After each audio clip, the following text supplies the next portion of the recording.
16절입니다. 내 사랑하는 형제들아 속지 말라 이렇게 말씀합니다. 누구에게 속지 말라는 것일까? 속이는 사람들이 누구일까? 여기서는 남이 아니라 자기 자신에게 속지 말라는 말씀입니다. 왜 이런 말씀을 하셨을까? 오늘 본문을 자세히 살펴보겠습니다. 오늘 본문은 세 구절입니다. 그런데 뒤에서부터 설명하려고 합니다. 그렇게 하는 것이 제 생각으로는 여러분들이 본문을 좀 더 잘 이해하시는데 도움이 된다고 판단하기 때문입니다. 18절입니다.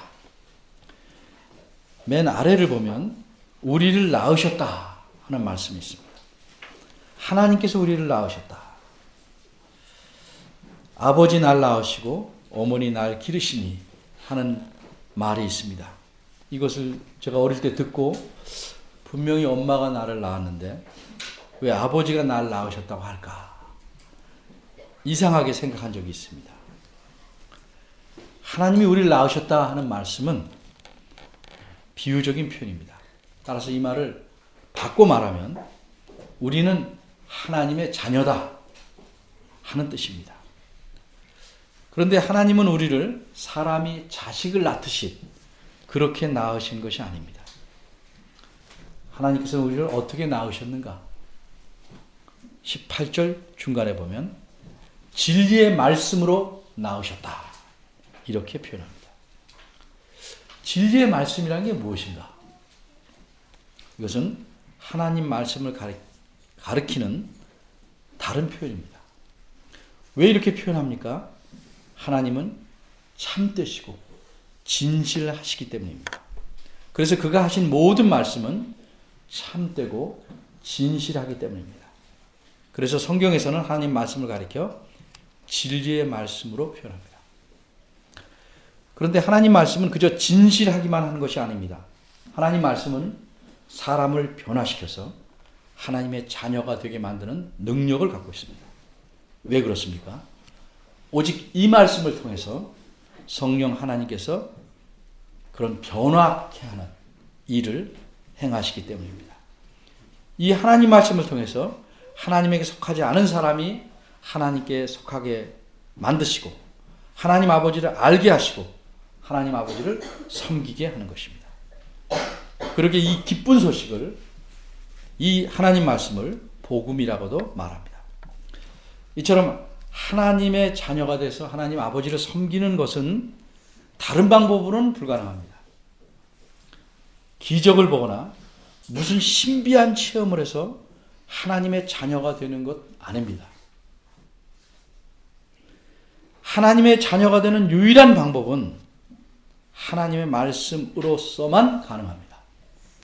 뿐만 아니라 하나님 말씀으로 태어난 자녀는 이 말씀을 통해서만 자라날 수 있습니다. 다른 방법으로는 하나님의 자녀가 자라날 수가 없습니다. 그래서 하나님 말씀을 등한히 하는 사람들은 교회를 오래 다녀도 늘 아기처럼 살 수밖에 없는 것입니다. 그러면 어떤 목적으로 하나님께서는 우리를 낳으셨을까? 18절 앞부분에 있습니다. 우리로 한 첫 열매가 되게 하시려고 이렇게 설명합니다. 첫 열매가 되게 한다는 건 무슨 뜻일까? 간단히 설명합니다. 첫 열매란 구약시대에는 곡식 중에서도 하나님께 제물을 드렸는데 그 드리는 곡식 제물 중에서 가장 좋은 것을 뜻합니다. 따라서 18절 앞부분에서 그가 그 조물 중에 우리로 한 첫 열매가 되게 하시려고 라는 말씀은 우리에게 매우 놀라운 사실을 말해줍니다. 그것은 무엇인가? 하나님께서 자신이 지으신 모든 피조물 중에서 우리를 가장 좋은 존재로 가장 소중한 것으로 삼으시려고 한다는 의미입니다.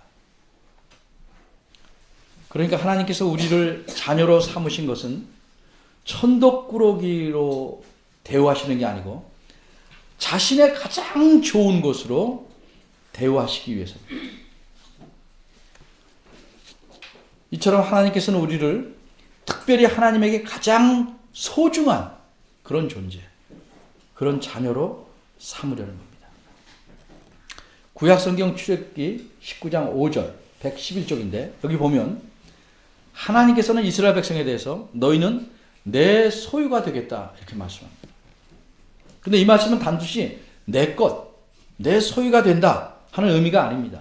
왜? 그 19장 5절 앞부분에는 이 세계가 다 내게 속하였다 이렇게 말씀합니다.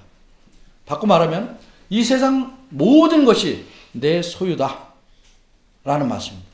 그분의 소유가 아닌 것은 하나도 없습니다. 그런데 이스라엘 백성을 가리켜 너희는 내 소유가 된다 그러면 그때까지는 소유가 아니었다가 소유가 된다는 말 아닙니다. 그러면 말이 앞뒤가 안 맞습니다. 거기서 너희는 내 소유가 된다 이 말에서 소유란 말은 원어의 뜻대로 말하면 비유적인 표현인데 가장 소중한 보배라는 뜻입니다. 가진 것 중에서 가장 소중한 보배. 그러니까 이스라엘 백성을 단순히 하나님의 소유가 아니라 하나님께서 가장 소중히 여기는 보배로 삼겠다는 겁니다. 이와 똑같습니다. 우리 그리스도인들을 하나님께서는 가장 소중한 보배로 삼으시려고 한다 하는 뜻을 이번에는 첫 열매라는 표현으로 말씀한 겁니다. 그런데 하나님 자녀 중에 특별히 목사나 직분을 가진 분이나 어떤 사람만 첫 열매가 아니고 모든 자녀가 예외 없이 다 첫 열매로 삼으시려고 한다는 사실입니다. 그럼 어째서 하나님께서는 우리를 자녀로 낳으셔서 그토록 소중한 존재로 여기실까? 우리에게 그럴 만한 가치나 장점이 있기 때문일까? 그렇지 않습니다. 구약에서도 누누이 말씀했지만 오늘 본문 18절 중간에 보면 그 이유를 이렇게 말합니다. 자기의 뜻을 좇아.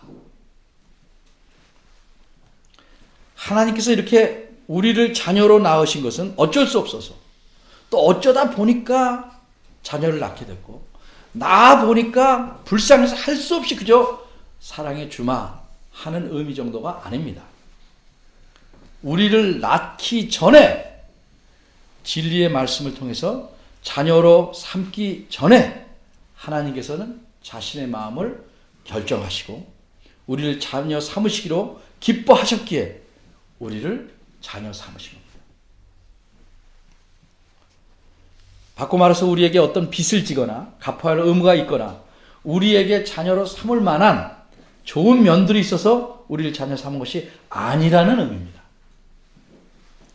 하나님께서 스스로 자신의 뜻을 우리가 이 세상에 태어나기 전에 그렇게 정하셨습니다. 그래서 하나님 말씀을 통해서 우리를 낳으시고 자녀되게 하셨고 그러기에 우리를 소중한 존재로 대하시는 겁니다. 그런데 왜 이런 설명을 하고 있을까? 17절 내용과 연관이 됩니다. 하나님께서 우리에게 온갖 좋은 것을 주시는 이유가 무엇인가? 그걸 말하려고 설명하는 겁니다.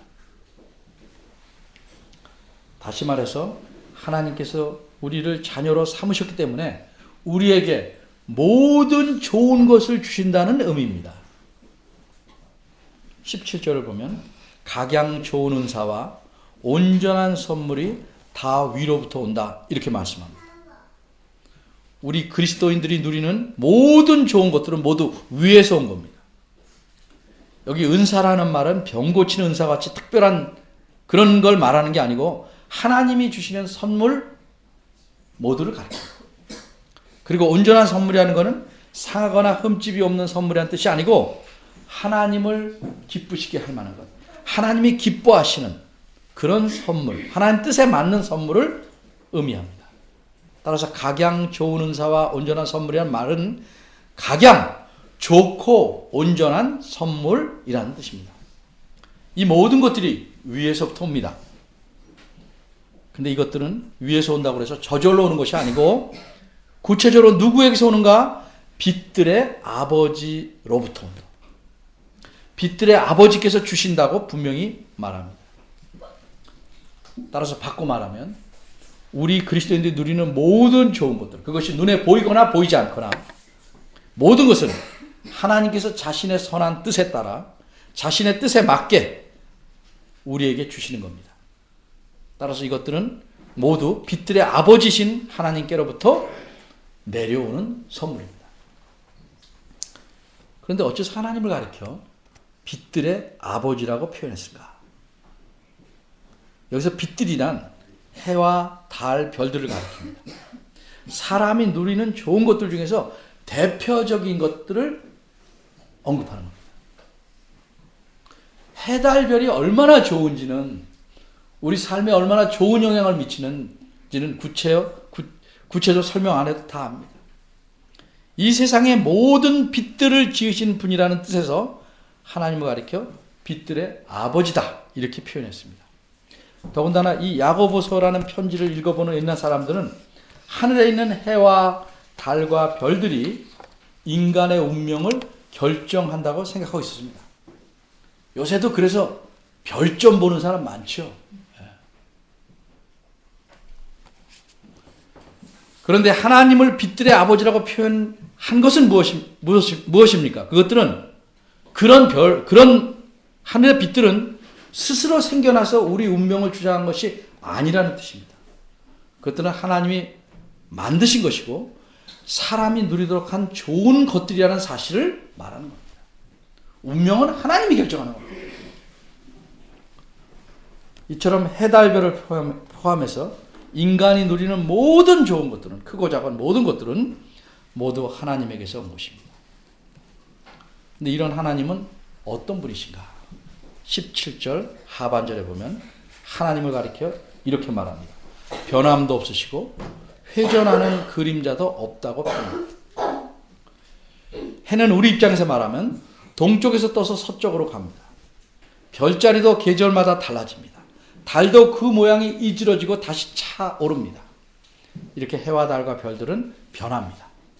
때로는 안 보이기도 합니다.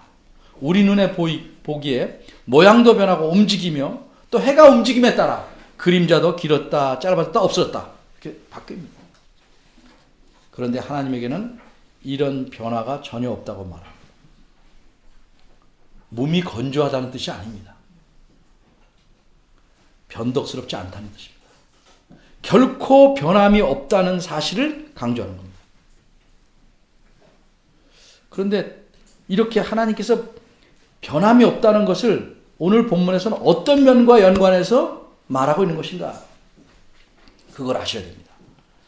하나님께서 자기 자녀들에게 온갖 좋고 온전한 것들을 주시는 면에서 변함이 없다는 겁니다. 자기 자녀를 지극히 사랑하는 부모라 때로는 자녀의 조건이나 상황이나 여러 가지에 따라서 변함이 있고 흔들림이 있을 수 있지만 하나님은 결코 그러시지 않는다. 우리 조건과 상관없이 우리에게 모든 필요한 것과 좋은 것들을 주시는 일에 결코 변함이 없으십니다. 그럼 하나님께서 이렇게 변함이 없이 우리를 대하는 이유는 무엇일까?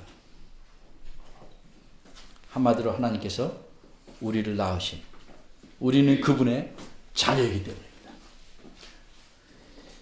진리의 말씀을 우리를 낳고 우리에게 약속하시기를 간추리면 나를 믿는 자는 영원히 멸망치 않고 영원히 내 자녀로서 내가 너희와 함께하고 같이 살리라. 또 온갖 필요한 모든 것을 채워주리라 약속하셨기 때문입니다. 하나님은 이런 자신의 약속에 신실하셔서 전혀 변함이 없이 우리에게 온갖 좋은 것들을 주십니다. 이 편지를 쓴 야고보 사도는 이런 사실을 다 알고 있습니다.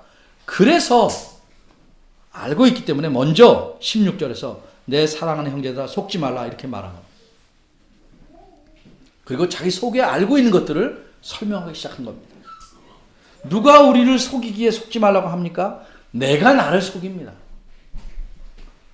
그래서 자기 자신에게 속지 말랍니다. 물론 다른 사람들이 우리를 속일 수도 있지만 우리는 우리 스스로에게도 많이 속습니다. 특히 하나님에 대해서는 그럴 때가 많습니다. 하나님에 대한 나의 잘못된 생각, 내 그릇된 경험에서 생긴 잘못된 사고, 무지함과 오해, 편견 때문에 우리는 자기 자신에게 속습니다. 우리 그리스도인들에게도 어렵고 힘들고 우리 관점에서 본다면 나쁜 일들이 살다 보면 많이 생깁니다. 그런 경우에 우리는 어떻게 생각합니까? 적지 않은 사람들이 이렇게 생각합니다. 왜 하나님께서는 내게 이런 나쁜 일을 생기게 했을까? 그게 심해지면 하나님을 원망하기도 합니다. 게다가 그런 일들이 길어지거나 계속되면 하나님은 도대체 뭘 하고 계신가? 왜 하나님은 나를 도와서 이런 아픔과 고통에서 건져주시지 않는가? 하나님 나를 버리셨는가? 도우실 힘이 없는가? 날 미워하시는가? 별 생각을 다 합니다. 그런데 그런 생각이 올바를까요? 그릇된 것입니다. 이 세상에 생기는 일 중에 우리가 일반적으로 원하지 않는 힘들거나 어렵거나 안 좋게 보이는 일들은 크게 둘로 나눌 수 있습니다. 하나는 시련이라고 말합니다. 다른 하나는 유혹이라고 말합니다. 근데 그 12절부터 오늘 본문 전까지 15절까지는 시험이란 말로 두 개를 묶어놨습니다. 그 두 개가 늘 구분하기 힘들기 때문에 그렇습니다. 그러니까 시험이란 말 안에는 두 개가 섞여 있을 수도 있고 그 중에 하나를 말할 수 있습니다. 그럼 유혹이란 뭔가? 하나님과 멀어지는 방향으로 가게 만드는 게 유혹입니다. 13절에서 그 후에 13절에서 사람이 시험을 받을 때 말할 때 이 시험은 유혹입니다. 이때 하나님께서 나를 이렇게 시험한다 이렇게 생각하지 말라는 겁니다. 하나님은 유혹하지 않습니다. 그렇게 생각하면 안 되는 이유는 13절 하반절에서 말씀한 것처럼 하나님은 악에게 시험, 유혹을 받지도 않고 아무도 유혹하시지 않기 때문입니다. 그럼 어째서 유혹이 생기고 끌리는가? 그 답을 14절이 아주 분명하게 말씀합니다. 사람이 유혹을 받는 것은 하나님 때문이 아니고 무엇 때문이다? 자기의 욕심 때문이다. 모든 욕심은 나에게서 시작됩니다. 말은 경건한 척, 거룩한 척 할 수 있지만 자기 욕심에 이끌려서 하나님과 멀어질 수 있습니다. 욕심이 있기 때문에 그 욕심을 사탄이 직접적으로 혹은 간접적으로 우리를 유혹하고 그럴 때 유혹에 이끌려서 유혹적으로 우리가 기울게 되는 것입니다. 여러분 어릴 때 이런 장난 해봤죠? 돌을 던지면 파문이입니다. 그런데 맨 땅에 돌 던지면 파문이 일어납니까? 물이 있는 곳에 던져야 파문이, 물결 모양의 무늬가 퍼져나갑니다. 우리 마음속에는 늘 욕심이라는 물이 적든 많든 고여 있습니다. 그러게 사탄은 우리한테 자꾸 돌을 던집니다. 하나님에게서 멀어지게 하려고 자꾸 돌을 던집니다. 어린이들 위해서 쉬운 일 하나 듭니다. 너 오늘 교회 갈래? 가봤자 예배 시간에 계속 딴 생각하잖아. 집중할 수 없잖아. 집중할 수 있을 때 가는 게 어떠냐. 오늘 하고 쉬면 다음번에는 모든 일들이 해결돼서 좀 집중할 수 있을 텐데 등등. 어떻게든 합리적인 것으로 생각하게 만들어서 하나님과 멀어지는 쪽으로 움직이게 합니다. 이것이 유혹입니다. 상상치 못한 별의별 이유를 다 만들어냅니다. 아주 쉽게 생각하면 직장이면 빠질까? 직장은 아파도 갑니다.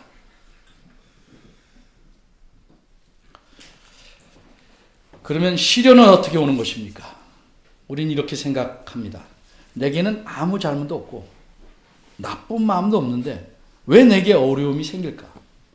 내게 잘못이 없는데 그런데도 이 나쁜 일이 내게 왔으니까 이것은 하나님이 주신 것이다. 이렇게 생각들 하는 경우가 많습니다. 엄밀히 말하면 그것도 하나님에게서 온 것이 아닙니다. 그럼 어디서 왔는가? 한마디로 내 마음이 아닌 다른 사람의 마음속에서 생긴 욕심과 유혹이 내게 영향을 미친 겁니다. 그러니까 이 세상에서 일어나는 모든 어려움과 나쁜 일들은 그것이 시련으로 보이든 유혹이든지 간에 사람의 욕심 때문에 생겨나는 겁니다. 내 속의 욕심은 내게 유혹을 만들 수도 있고 남에게 유혹거리를 제공할 수도 있습니다. 다른 사람의 욕심은 내게 영향을 미쳐서 내게 직접 간접으로 유혹거리가 되기도 하고 시련을 주기도 합니다. 그러면 이 모든 일들에 대해서 우리는 그리스도인으로서 어떻게 해야 되는가? 그 문제를 갖고 야고보서가 시작된 겁니다. 야고보서 1장 2절은 이렇게 대답합니다. 여러 가지 시험을 만나거든 다 묶어서 얘기하는 겁니다. 기쁘게 여겨라. 이 믿음의 시련이 인내를 만들어주고 너희로 온전히 구비하여 정말 하나님 앞에 부족함이 없게 하려는 것이다. 내 안에서 시작되었든지 다른 사람 안에서 나왔든지 욕심이 내게 영향을 미치면 시험거리가 되는데 이때 하나님과 멀어지지 않고 유익한 결과에 이르는 길은 인내하는 것뿐입니다. 그런데 인내를 오해하지 마십시오. 무조건 참는 것이 성경에서 말하는 또 여기서 말하는 인내가 아닙니다. 속으로 오기를 품고 원한을 갖고 참는 것이 성경이 말하는 인내가 아닙니다. 또 인내는 내 뚝심으로 하는 것이 아닙니다. 이런 식의 인내는 그런 식으로 인내한다면 야고보서 1장 2절에서 말한 대로 우리를 하나님 앞에 부족함이 없는 자로 성숙시킬 수가 없습니다. 참아낼 수는 있겠지만 성숙할 수가 없습니다. 그러면 어떻게 인내해야 되는가? 하나님이 누구신지를 올바로 알고 해야 합니다. 그래서 오늘 본문은 하나님이 누구신지를 알려주는 겁니다. 따라서 힘들고 어려울 때도 이 어려움은 하나님 보내셨다 이렇게 하지 말라는 겁니다. 그거는 자기 자신에게 기만당하는 겁니다. 스스로 속이는 겁니다. 나는 뭐가 안 돼. 하나님께 무슨 다른 큰 뜻이 있어서 나를 이렇게 어렵게 하시고 나를 이 악한 대로 이끌어 가시는구나. 이렇게 생각하지 말라는 겁니다. 자신을 속이는 겁니다. 이것은 하나님을 모르기에, 하나님을 오해하기에 스스로 속는 것입니다. 우리에게 오는 나쁜 일, 어려운 일들은 모두 인간의 욕심 때문에 생기는 겁니다. 때로 우리는 욕심을 많이 가진 사람을 주변에서 봅니다. 그리고 그 욕심을 가진 사람은 뭔가 이루려는 그 의지, 추진력이 강합니다. 그래서 뭔가 이룹니다. 그것을 우린 보고 또 부러워합니다. 나도 저렇게 됐으면. 부러워할 걸 부러워해야죠. 근데 왜 부러워하는가? 내 마음속에도 그런 욕심이 도사리고 있기 때문입니다. 욕심은 뙬리를 튼 뱀 같습니다.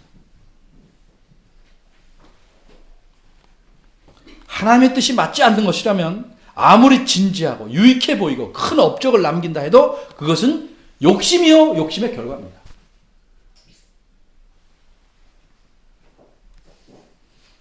우리는 이런 욕심을 버리는 대신에 하나님 뜻에 따라 바르게 살고 내게 주어진 모든 기회와 재능을 바르게 사용하려는 열망이 있어야 됩니다. 늘 하나님의 뜻을 먼저 염두에 두는 것입니다.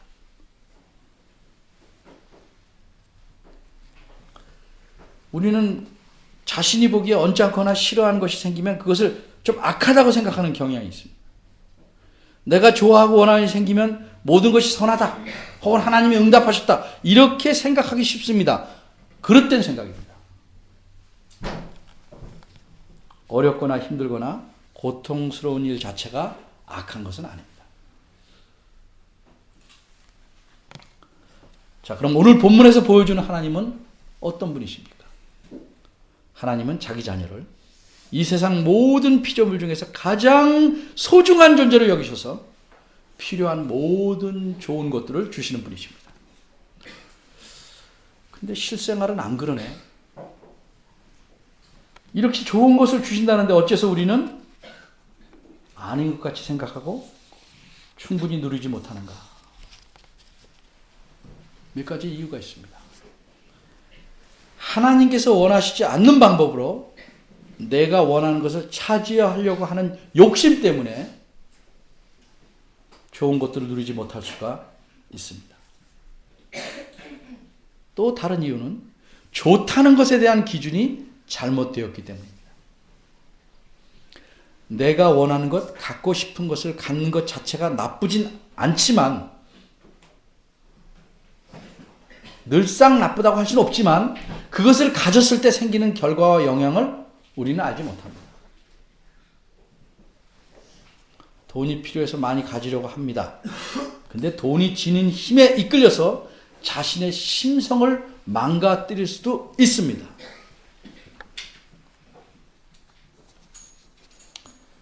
가난이 좋을 수도 있지만 너무 가난해서 마음에 악한 생각이 들 수도 있습니다.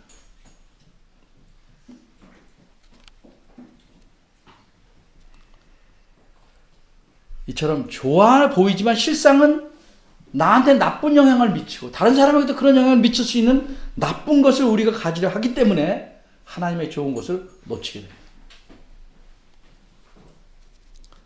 또 중요한 한 이유는 하나님이 참 좋은 것을 주셨는데 그것을 사용하지 않기 때문에 누리지 못합니다. 내게 주어진 것은 제쳐놓고 남의 떡이 크게 보인다고 남의 가진 것을 부려하는 경우가 많이 있습니다. 여러분, 잊지 마십시오. 그리고 자신에게 속지 마십시오. 하나님은 우리 각자의, 여러분 각자의 신실하신, 참 좋으신 아버지십니다. 우리를 자녀 삼으신 하나님은 우리가 이 땅에서 살아갈 때 필요한 좋은 모든 것들을 주시는 변함없으신 아버지입니다. 이 땅의 부모도 그럴진데 하물며 하나님은 아니 그러시겠습니까? 이 사실을 믿지 못한다면 아직도 여러분은 하나님을 진정한 마음으로 아버지로서 믿고 의지하는 것은 아닐 것입니다. 그저 여러분 마음속에는 잘해야 가끔 내게 잘해주는 마음 착한 이웃집 아저씨 정도로 하나님을 생각하는 겁니다. 하나님은 내게 누구신가? 과연 내게 신실하신 아버지인가? 내가 그렇게 믿고 살아가는가? 깊이 생각해 보시기를 바랍니다. 기도하겠습니다.